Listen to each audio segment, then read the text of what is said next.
Hello பசங்களா, இன்னைக்கான mark ரூம்ல நம்ம என்ன பார்க்க போறோம் அப்படின்னா கிளாஸ் 12 மேக்ஸ்ல இருந்து one of the very important 5 mark question example 7.5 வந்து பார்க்க போறோம். என்ன சொல்லியிருக்காங்க பாருங்க இந்த கொஸ்டின்ல.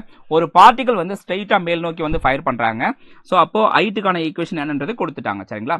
சோ அந்த பார்ட்டிகல் ஆனது மேக்ஸிமம் எவ்வளவு ஹைட்டை ரீச் பண்ணும் அப்படின்ட்டு ஃபர்ஸ்ட் கொஸ்டின்ல கேட்கறாங்க. ரெண்டாவது கொஸ்டின்ல என்ன கேட்கறாங்க அப்படின்னா, சோ மறுபடியும் அது கிரவுண்ட வந்து ஹிட் பண்ணும்போது என்ன வெலாசிட்டில வந்து ஹிட் பண்ணும் அப்படின்னு கேட்கறாங்க. சரிங்களா? சோ இப்போ ஃபர்ஸ்ட் கொஸ்டின் நம்ம எடுத்துக்கலாம். சோ ஃபர்ஸ்ட் கொஸ்டின்ல என்ன சொல்றாங்க பாருங்க, மேக்ஸிமம் ஹைட் கேட்கறாங்க. சோ மேக்ஸிமம் ஹைட் வந்து அந்த பார்ட்டிகல் எப்ப ரீச் ஆகும் அப்படின்னா வெலாசிட்டி வந்து ஜீரோவா மாறும்போது. சரிங்களா?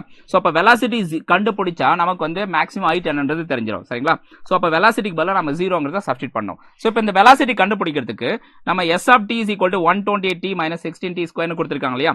சோ இதை வந்து with respect to time வந்து டிஃபரன்ஷியேட் பண்ணுங்க. டிஃபரன்ஷியேட் பண்ணா வெலாசிட்டிக்கான ஈக்குவேஷன் கிடைச்சிரும். சரிங்களா? Velocity is equal to s dash of t. Got it? So இந்த வெலாசிட்டிக்கான ஈக்குவேஷன் இருக்கு இல்லையா, இதுல வெலாசிட்டிக்கு பதிலா நீங்க ஜீரோ போட்டுருங்க. சோ அப்படி ஜீரோ எடுத்துக்கிட்டா எவ்வளவு டைம்ல அந்த பார்ட்டிகல் வந்து மேக்ஸிமம் ஹைட்டை ரீச் பண்ணிருக்கும் அப்படிங்கிறது கிடைச்சிரும். சரிங்களா? சோ டைம் என்ன கிடைச்சிருக்கு, 4 செகண்ட்ஸ் அப்படின்னு கிடைச்சிருக்கு. சோ இந்த 4 செகண்ட்ஸ் அப்படிங்கறத கொண்டு போயிட்டு ஈக்குவேஷன் 1ல சப்ஸ்டிட் பண்ணீங்கன்னா மேக்ஸிமம் ஹைட் வந்து என்னன்றது உங்களுக்கு கிடைச்சிரும். Got it? சோ இந்த மேக்ஸிமம் ஹைட் என்ன வருது பாருங்க, 256 feet அப்படின்னு கிடைச்சிருக்கு. இதுதான் ஃபர்ஸ்ட் क्वेश्चनக்கான ஆன்சர். Got it? ரெண்டாவது கொஸ்டின்ல என்ன கேட்கறான் அப்படின்னா, மறுபடியும் அது வந்து கிரவுண்டை ஹிட் பண்ணும்போது என்ன வெலாசிட்டில ஹிட் பண்ணும் அப்படின்னு கேட்கறாங்க. சோ அப்போ என்ன பண்ணும், s of t is equal to 0 னு எடுத்துக்கணும். ஏன் அப்படின்னா மறுபடியும் கிரவுண்டை வந்து டச் பண்ணும்போது டிஸ்டன்ஸ் வந்து ஜீரோவா இருக்கும். சரிங்களா? சோ எக்ஸ்ட்ராவா எந்த டிஸ்டன்ஸ் அது டிராவல் பண்ணிருக்காது. சேம் எந்த பாயிண்ட்ல ஃபயர் பண்ணாங்களோ அதே பாயிண்ட்ல வந்து விழுந்திருக்கும். Got it? சோ அதனால s of t is equal to 0 னு எடுத்துக்கிறோம். சோ இதுல இருந்து நம்ம காமன் பார்ட் வந்து வெளில எடுக்கிறோம். வெளில எடுத்தோம் அப்படின்னா நமக்கு ரெண்டு டைம் கிடைக்கும். 16t வந்து 0 ஓட ஈக்குவேட் பண்ணுங்க, 8 minus t வந்து 0 ஓட ஈக்குவேட் பண்ணுங்க. அப்ப t is equal to 0 னு வரும். இன்னொரு t2 is equal to 8 னு வரும்.